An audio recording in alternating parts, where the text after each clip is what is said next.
Hello, hello everyone. Welcome to the Mystic Path. This is part 2 on developing discernment. Okay, we left off with a healing we did. We called in some archangels. We activated the light within us, right? Because that's the first step to developing discernment.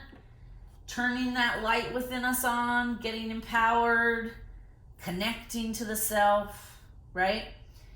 We'll do a quick review. We went over the first 5 things, 5 steps, I guess, 5 things to do to develop discernment. The first one, observe and study the patterns in your life.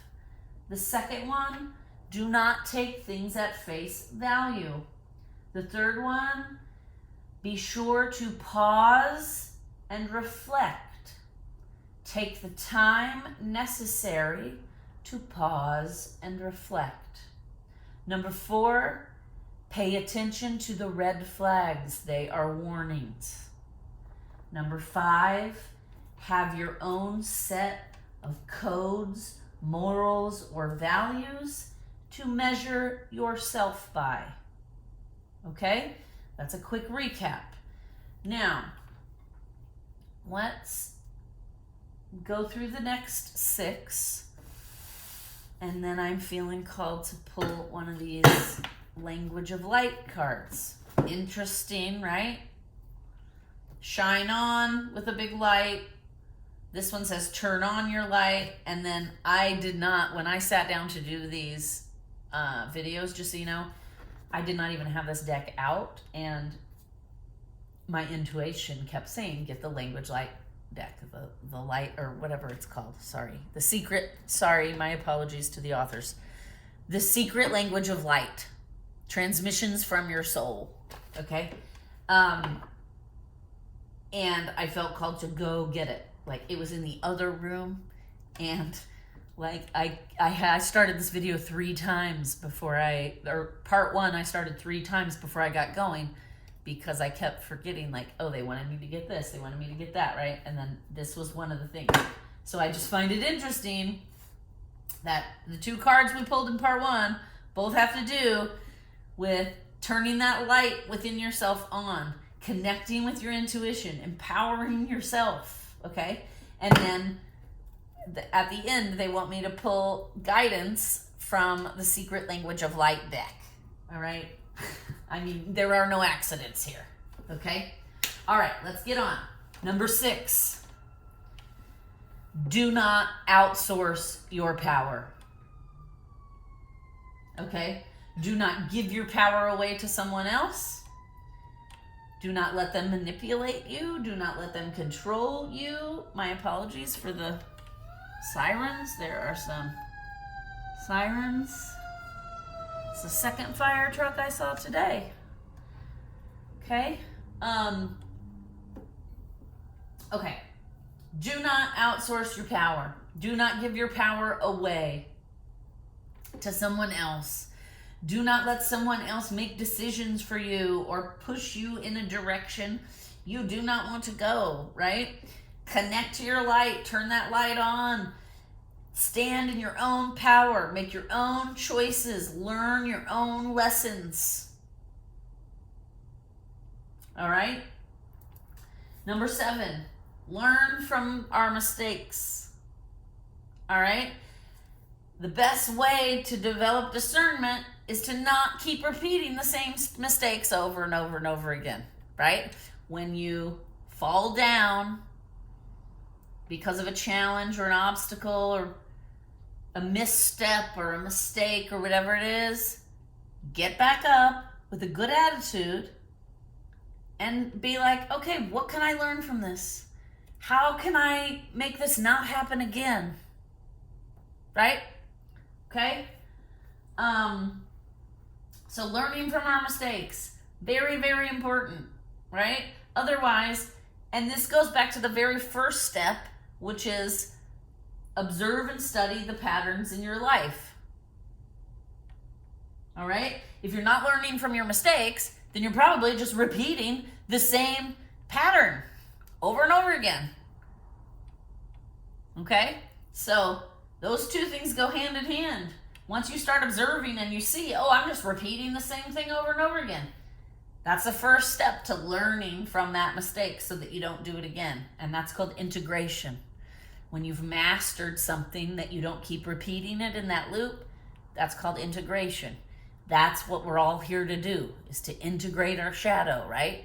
So, of course, integration is an important part of developing discernment.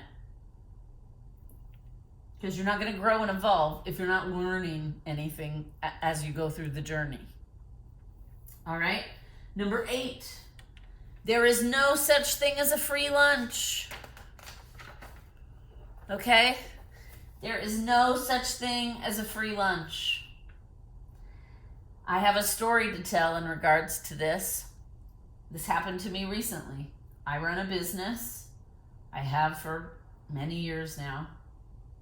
17 years, actually. Hard to believe, right? I run a business.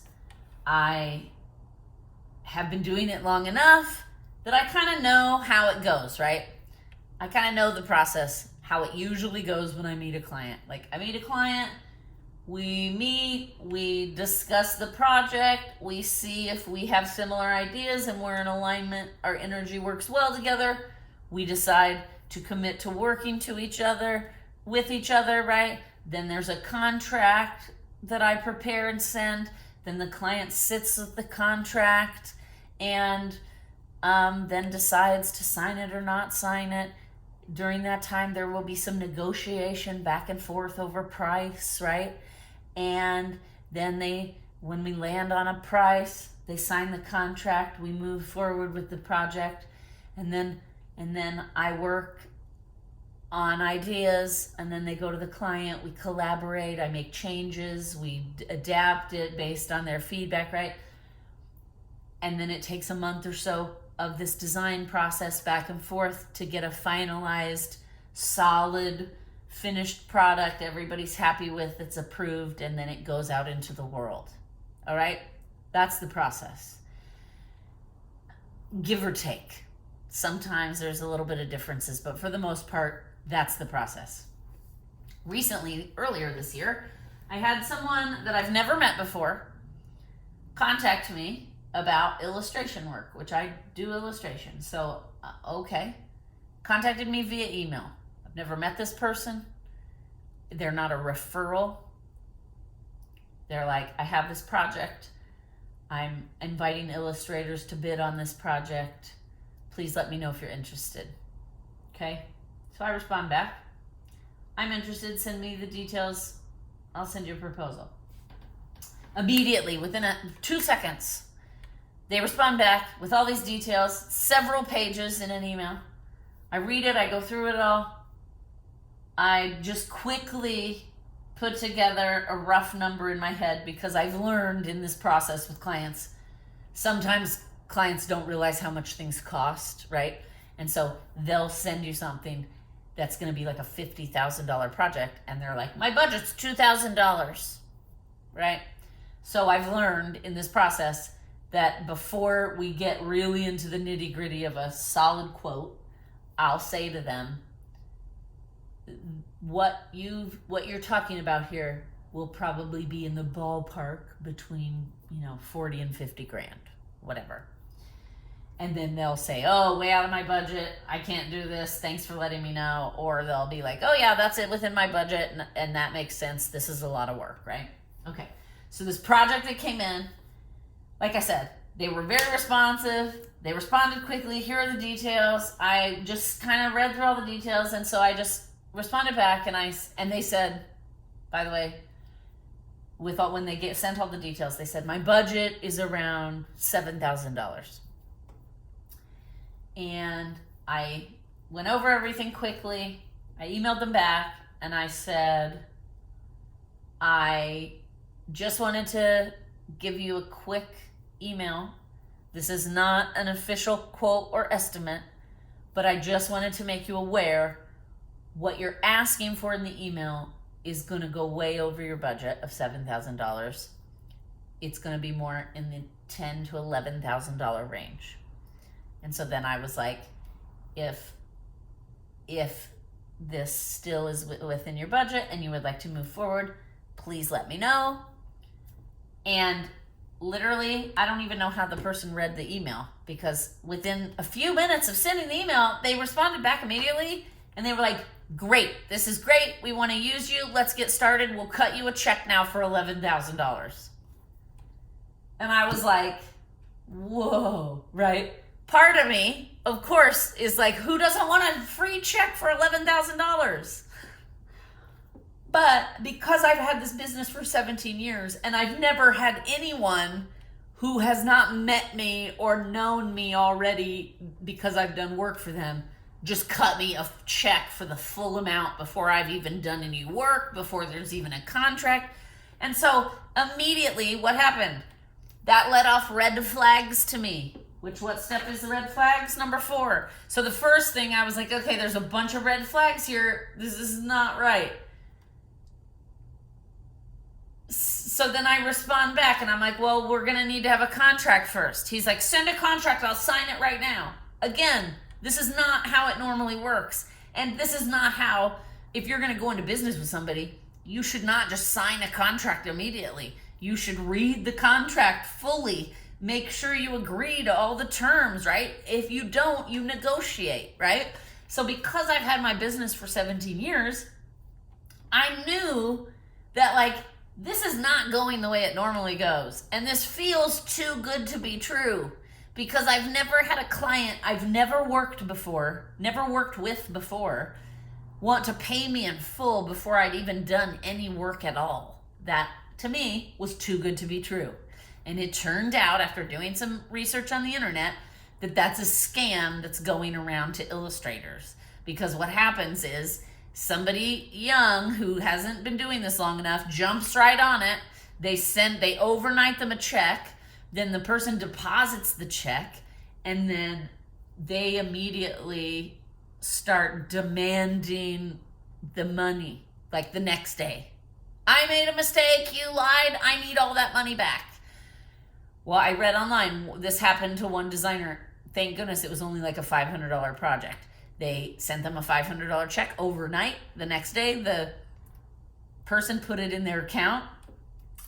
And then the third day, the scam person came back and was like, I feel like you misled me. I want a full refund. Just started flipping out. I'm going to go all over the internet and talk bad about you.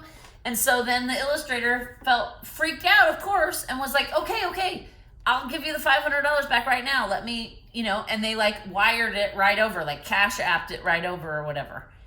Just so this client wouldn't go on the internet and badmouth them. Well, then that all happened within a 3-day quick period. By the time the check cleared, it bounced. So not only did the person not get the $500, they paid them $500 as a refund. So now they're out $500. So that's what they were trying to do with me, except with $11,000. And because I was like, no, this is not. Who would give someone, because I wouldn't write somebody an $11,000. If I was working with you and I'd never worked with you before, I would give you half up front to start, and then I would hold the other half of the money until the project was complete, so that I am ensured that you finish the project. I would never just give someone $11,000 up front without them doing a bit of work. That's crazy. And so my discernment was going off on all levels. There's a bunch of red flags here. This seems too good to be true, right? So again, this is why discernment is important. It can keep us from getting in a big mess, right? Okay, now, yes, there's no such thing as a free lunch, right? So that's what I mean. Number 8, there's no such thing as a free lunch. Nobody's gonna just give me $11,000 when I've put no effort in or even have proven that I am capable of doing the job, all right? And I knew this immediately because I thought, something seems wrong here, right? Something seems wrong here. It's too good to be true. And it was. Okay? So, number 9, check your influences. All right? Who or what are influencing your decision making? That will affect your discernment. All right? Check your influences. Influences could be alcohol, drugs, people, gluttony, gambling, right? Societal influences, peer influences, familial influences. All right? So when you're making a decision or trying to figure out, is this the right thing for me to do or not? One of the things to ask is, am I being influenced by someone else? Am I doing this because somebody else wants me to do it? Am I doing it because I've been drinking and I'm not thinking clearly? Right? Okay? Number 10, check your drivers. What is driving you? Okay? In the story I just told with the scam illustrator client, all right? What is driving you? If I had been driven by greed, if my only focus was money, money, money, I would have been like, this is great. They're writing me an $11,000 check. Let's do it. Right? And I wouldn't have thought twice, and I wouldn't have discerned, and I just would have been like, give me that check because I'm being driven by money, by my hunger for money. Right? But anyone who knows me knows I'm not at all driven by money or material things. So that's definitely not me. And I definitely was able to, because of all the other things on the list, immediately I was like, okay, no, this is not a real thing, right? So number 10, that's important. Check your drivers. What is driving you? Is it your ego? Is it fear? Okay? And then the last and final thing to consider to develop our discernment is our programming. All right? Our programming comes from family, it comes from culture, it comes from society, it comes from our peers, it comes from our parents, our family, right? It comes from all over the place. That's why, again, number 9 is check your influences. Number 11 is check your programming. Because we get programmed, right? Here's a perfect example. I wasn't programmable when it came to having kids, okay? But everyone tried to, right? I remember as a little kid, because that's what society was about. You also have to remember I was born in the 70s. So especially in the 70s, women's lib had just barely happened. And so for the most part, as a girl, you were taught and programmed on many avenues, in school, in society, by your family, by your parents, right? By the television. We were all programmed that, like, girls should all want to get married and have babies, right? And in this instance, I was not able to be programmed because, boy, but they tried. Because for whatever reason, I came into this world very strongly knowing during this go-around, I was not meant to have kids or be a mother. Well, I was a mother, but that's a whole other thing. But I never had kids out of my own body, okay? I had to step in for someone else for a little while. But when I was young, I remember, like, this is all programming, right? Giving little girls dolls when they're very, very young and saying, oh, play mommy. This is your baby. Play mommy, right? That's programming. You're programming that girl that, like, this is what your role is. This is all your role is ever going to be, right? Another instance, and I remember this. I remember, like, at Christmas or whatever. That's another thing. When my niece was growing up, it used to infuriate me. You'd go up to Christmas to get toys and stuff, and all of the toys for girls were, like, a kitchen, like a vacuum, like they were all these things that as a child program you into a specific gender role, right? And I remember one time I got this little doll. Somebody gave me this doll and I was like playing with it or whatever, and my mom said to me, "Oh, you're practicing for when you're gonna be a mommy." And I remember in my head immediately, I thought to myself, no, that won't be me, right? Because I came into this planet with a strong sense of what I was supposed to be doing this time around, and that was not it, right? And I also remember it used to make me really mad when I was like 8 or 9. I loved Barbies. I had a ton of Barbies, and you know, I was very lucky. I had all the things. I had like the Barbie dream castle, the car, the Ken, the Friends, Skipper, all of it. And I would play with them a lot. I loved playing Barbies. I would invite my friends over, right? And we would have these like big elaborate play themes. And I remember I used to get so mad because the adults would always immediately just assume, and they'd say, "Oh, are Barbie and Ken gonna get married and have a family?" And one time my mom said, I got so mad and I said, "I'm not playing wedding, okay? Barbie has a business." Which is quite comical considering I grew up to run my own business. Even at 8 or 9 years old, I was like taking my Barbies and not doing the traditional thing. The thing that Barbies programmed little girls for hundreds of, 75 years or however old Barbie is, was that like Barbie meets Ken and they get married and then they live happily ever after. And the adults would like reinforce that programming, and I would always push back and be like, "No, my Barbie has a business. She's not marrying Ken. Ken is gay." Right? That was just how I was as a little kid.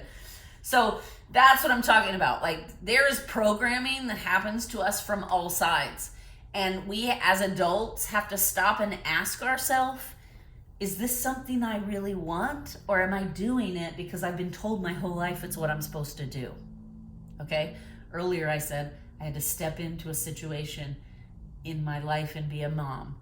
That's because I had an experience with someone who had 2 children because she was programmed to do so. And then once she had them and they were 4 years old and 2 years old, she abandoned them and took off because she was like, "I don't like this. I hate it. I don't want to be a mom. And this is not for me."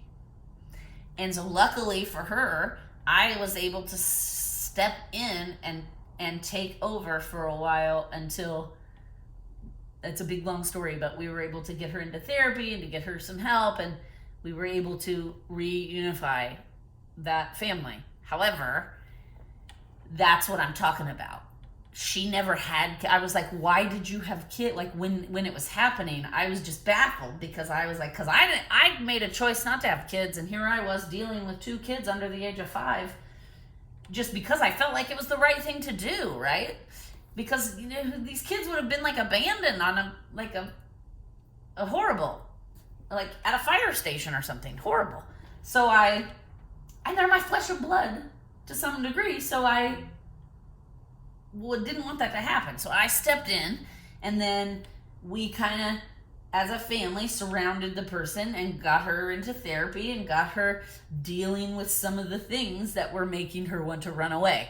But at the end of the day, she still says, "I never should have had children because it was not what I wanted," right? But she felt like she was programmed that she had to do it. So then she did it at a very young age to like get it out of the way. And then once she did it, she realized, this is not, I don't want this. I don't like this. This is not, I don't feel good at it. Like she was not very maternal, right? So that's why it's very important we check in with ourselves and we ask ourselves, like, do I believe that? That may be something, because there are lots of things that our culture teaches us. Religion is a perfect example. It has been brainwashing and programming people for thousands of years.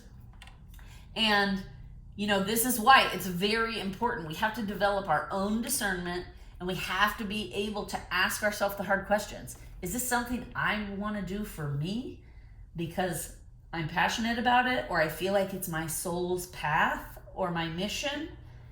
Or am I doing it because I've just been told since birth that's what I'm supposed to do? Okay? And it goes the same thing for guys. Like, I know so many guys that are miserable in their job, but it's like, well, this is what I'm supposed to be doing because I'm a man. I'm supposed to be getting dirty. I'm supposed to be building things, right? And again, that's just all programming. Like, who says you can't? And luckily, we do live in a time now where people are breaking out of their programming and they're being whatever it is they want to be, which is amazing, or whatever it is they feel they are on the inside. Like, because we all have passions. We all feel like I'm supposed to be doing this. This is where my passion lies. This is my path, right? And society and culture and religion and parents and peers have been like trying to program us all to conform to a certain thing for thousands of years. And so that's why it's very important that we pause and we ask ourselves, are these things I want, or are these things that have just been told to me so much over my life that now I'm doing it just because I feel like I'm supposed to, right? That can ruin a lot of people's happiness. The supposed to. I'm supposed to do this. I'm supposed to be here in my life, right? That's all stuff that can really, really mess up a human and mess up a human's journey and their struggle, right? So let's just go over these again really quick, and then we're going to pull some secret language of light advice, and I think also a starseed oracle. Okay, so let's just do a quick recap. Number one, okay, first things first. To develop our discernment, what is it we need to do? We need to go within. We need to activate our light, connect to our intuition. Okay, do the exercise at the end of part 1. That will help you activate your light. It will help you call in the angels that will support this journey of developing discernment. All right, first rule of developing discernment: observe and study the patterns in your life. Are you in a loop? Are you repeating things? Are you making the same mistakes over and over? All right. Number 2, do not take things at face value. Right?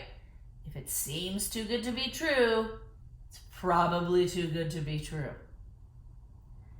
Number 3, sit in the energy of time, pause, and reflection. Number 4, pay attention to the red flags. They are warnings.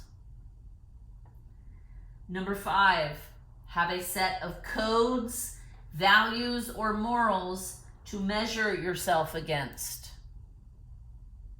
Number 6, do not outsource your own power. Do not give your power away. Stand in your power. Number 7, learn from your mistakes. Learn from your mistakes. Number 8, there is no such thing as a free lunch. No one's just going to give you $11,000 for no apparent reason. Okay? Number 9, check your influences. Alcohol, people, drugs, energies. Check your influences. Number 10, check your drivers.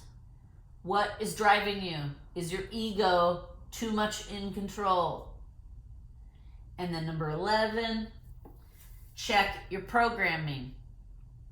Analyze and evaluate the programming you have received from your culture, from your religion, from your society, from your family, from your peers, from your friends. Okay? Now, if you can follow those 11 things, if you can develop those 11 skills, you will develop a very strong discernment. And then you will not be misled, you will not be deceived. It will be easy for you to tell when something's off. Just like when I got that email and I was engaging with this person that I thought was going to be a client. As I was engaging, there were just too many things that didn't seem right, right? It seemed too good to be true. No free lunch. Red flags, right? There were all of those things were happening in the first engagement. And that's how I knew something here is wrong, right? Because never in my career has anybody just been, let me pay you in full, even though I don't know you, I have no experience with you. Oh, and the other thing was I kept asking them, how did you find me? And they wouldn't tell me. So again, it's like, if it was a legitimate client, they would tell me, oh, so-and-so referred you. I did an internet search, whatever, right? So again, when you're connected to yourself and you ask yourself these questions, and again, I get it. When you're making every decision, it's hard to run through that list. But the more you practice it, the easier it comes to where, like, when I was having my experience with that email, I wasn't even going down the list in my head. I was just listening to my intuition, and my intuition was telling you, whoop, this seems wrong, whoop, this seems weird, whoop, this seems weird, right? And then all those things added up, and I was like, yeah, this does not feel good in my body. This does not feel like something that is true, that is real. All right? All right. It's funny, one of my guardian angels is my grandmother, and she basically just said to me, stop yapping and pull a guidance card. Okay, Grandma. All right, so this is what we're gonna do. What guidance from the secret language of light do you have to give us in regards, okay, I haven't even answered the question, in regards to developing and building discernment? It's funny, I saw a card that was trying to flip out, and we'll see if it, no, this is not. I know what card that wants to come out. It's tried to come out twice now, and I stuck it back in there because I thought, okay, divine animals, that's interesting. All right. The card that kept popping up was insight. Oh, they're saying take that as well. Okay. So I saw it twice, and one time it actually tried to fall out, and I put it back. I pushed it back in. Okay, yeah, here it is. Insight and divine animals. Okay, I'm going to read what the book says, but right away what I'm getting is animals have a part to play. We should take more inspiration from the animals because they are very discerning. Their instincts are honed and on point so that they know immediately when something's not right, right? Like my cats are on it. They know immediately. Like, it's funny, they can tell when somebody just walks in the front of my house. And if their energy is not good, they immediately react. And I'll be like, what is wrong with you guys? And then I look outside and I see somebody walking by, right? So animals have an instinct, and they operate by listening to their connection, to their intuition and the world around them. And this is what they're saying, is that part of having discernment is practicing it to the point that it's second nature, like in animals, like how they don't mess around, right? They're not like, I'm feeling fear. What's happening? The second they feel fear, they're off to protect themselves or to hide or to fight or whatever it is, right? So that's what they're saying, is that we need to use the animals as an example and hone our skills to the point that it's such second nature that then we don't have to go through the list of 11 things every single time, right? But we will for a little while we're developing the skill and honing it, right? And that's why insight, yeah, refine your psychic senses. You are, or about to, see further, higher, and deeper through space and time. Your psychic skills are expanding and seeing through the lens of your soul. Hone your abilities by reading about or doing workshops on intuitive development. We are all psychic. It is a part of who we are. But we have to thrust this ability into the background in favor of other senses. Problems occur when we keep looking at the manifested world for proof of our worth. You are worthy because you are here. There is nothing to prove. You could become an intuitive reader if this is something you desire. It could also mean you are learning to trust what you feel, and the next steps to take will drop into your mind in the following days. I mean, it says exactly everything we've been talking about. Now let's read 22, divine animals. Interesting that this is 44 and this is 22. They have very similar colors and they're from two separate decks. All right, divine animals. Spend time with your pets or in the company of any animal to realize the same light that flows through you flows through all living creatures. We all create different containers for our soul experiences, depending on our individual desires and dreams. Humans experience greater contrast than animals. That is why our influence and creations are wider reaching. However, this also makes it easier for us to split and stray from our hearts. Animals reflect the divine love that we are. When we are around animals, it is easier to move in an alignment where we can be inspired to grander creations. People often believe they receive unconditional love from an animal. An animal is more likely to be aligned with its soul instinct and doesn't need you to be different to who you are for it to love you. You will feel free to be who you are when you are around animals. When you emulate this behavior for yourself, life becomes more relaxed, loving, and your relationships will catapult to a whole new level of joy. And also they said for me to add to that, your discernment and intuition will also grow and become stronger. And I can speak and validate that from experience. I have had many pets throughout my life, always. I'm a collector and a rescuer of the lost, abandoned, and hurt animals. And I can tell you, all of the animals that have been in my life have helped guide me in some way. They have helped strengthen my own gifts and intuition. And they have often validated my own gifts and intuition, right? Perfect. Here's an example of that. I was dating this guy in my 20s. He was a charmer. I was drinking a lot then. I did not have all of my gifts honed and developed. I was still doing a lot of escaping in those days, right? So I'd been on a couple dates with this guy. He was a lot of fun. But I knew deep down inside, right? Like my gut was telling me this guy is not like a good soul. This is not a soul that's going to help you grow. This is a soul that's going to pull you down with them, right?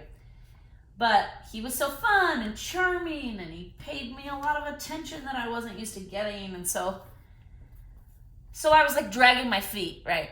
My intuition on some level knew like, this is not going to be good for you. But I was resisting because, that's what we do as humans. And so the first time I brought him over to my house, because the other times he had like picked me up and I had just gone outside and got in his car, right? Or I'd met him somewhere. So the first time he came over, I was like, why don't you come over? We'll hang out, watch a movie, whatever. And I'm not kidding you. The second he walked in the door, my cat, she was always very loving and sweet to me, but she had a very good instinct, and like she would tell you instantly if she did not like someone. And I'm not kidding you. The second he walked into my house, her hair stood up on ends, and she started growling and hissing at him. And he smoked, and so he had a lighter in his hand because he had been outside smoking. And so when he came in and she started doing that, he immediately was like, what the F is her problem? And he threw the lighter at her, which of course made her hate him even more, right? And that just confirmed for me what I already knew. And so then I had to break things off and not see him anymore, because I'm like, I knew, my gut was trying to tell me, I was trying to ignore it, right? I was resisting. And then my animal confirmed for me, this is not a good guy. And that was my first thought. And I said to him, how dare you? Why would you do that? Why would you throw that at my cat? And he was like, she's being a bitch. And I was like, yeah, no. And right then I was like, I thought to myself, I do not want to be with somebody who would treat an animal this way. Right? And so that was like validation for me. That was confirmation of what my intuition was screaming to tell me. Okay? So animals, they're here for us more than we realize. And that's why it's so heartbreaking to me when there are humans that are like mistreating and abusing the animals, because, they do not deserve it, people. They are here just to love us and guide us and help us. All right. Actually, yeah, I was going to say let's leave it here, but they said one starseed oracle. Okay, let's leave us. What do you want to leave us with? Spirit, what do you want to leave us with? Final message on developing discernment. Final message, please. Yep, there it is. That was it. First one. Okay. Whale and orca elders, share your song, frequency of sound, diving deep. Okay, beautiful. Let's read what it says. And then that'll be it for today, okay? So I honor the light within you. I honor the shadow within you. I wish you balance and alignment in both parts of yourself. Thank you for watching. Please like, share, and subscribe. Comment down below if any of this information is helpful.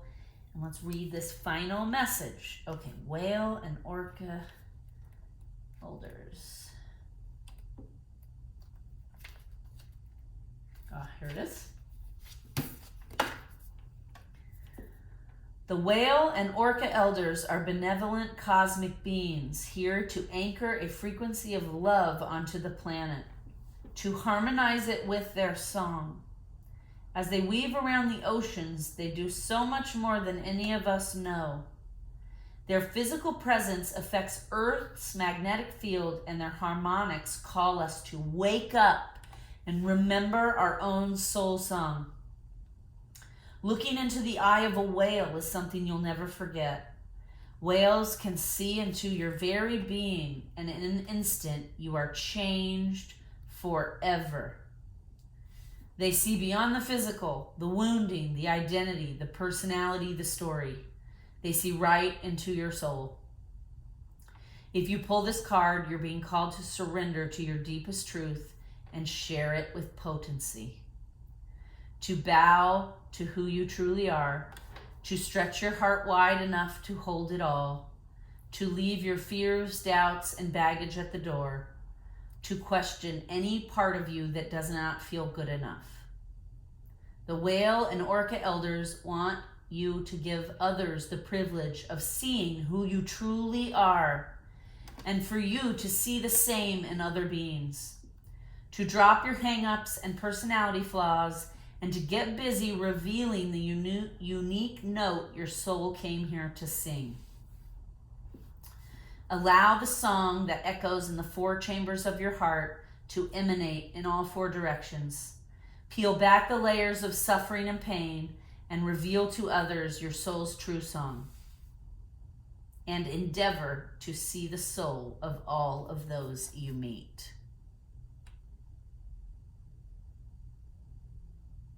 All right, we're going to leave it there. These cards are all beautiful. I feel like the whale and orca elders are here supporting all of the other animals and instincts, and they're here as an example to us on how to be open, loving, and yet discerning. Have a wonderful rest of your day, night, evening, week, weekend, whatever it is for you. Thank you so much for watching. Have a wonderful, wonderful evening.